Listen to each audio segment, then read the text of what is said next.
Con más de 80 años de historia, somos una organización sanitaria municipal que ofrecemos servicios de salud, sociales y de atención a la dependencia.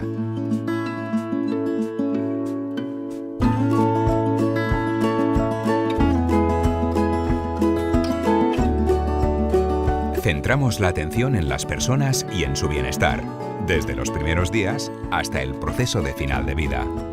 Estamos al servicio de una población de más de 400.000 personas de las comarcas del Barcelonès Nord y el Maresma, a través de 10 centros de salud y más de 1.000 profesionales.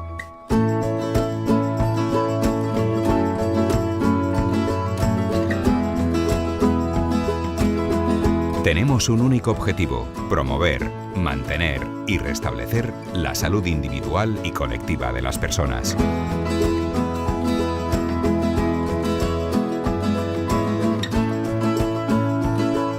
Con una fuerte implantación en la comunidad, atendemos y orientamos a la población en temas de salud para mejorar su calidad de vida.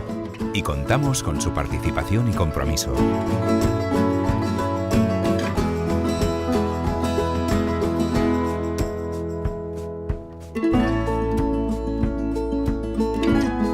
Nuestros centros disponen de los equipamientos y las instalaciones necesarias para ofrecer la mejor atención.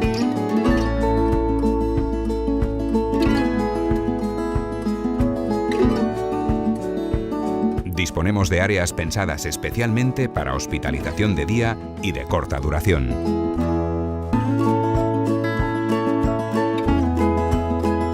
Facilitamos la hospitalización a domicilio, es decir, hacemos las mismas curas que en el hospital sin que el enfermo tenga que salir de su casa.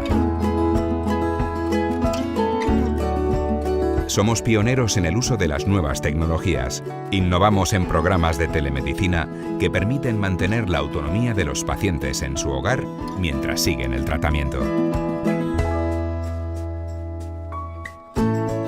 Ofrecemos servicios equitativos y completos y demostramos nuestro compromiso con la sociedad mediante una gestión ética y transparente.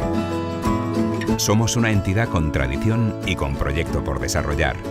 En Badalona Serveis Assistencials invertimos nuestra experiencia en mejorar el futuro y el bienestar de las personas.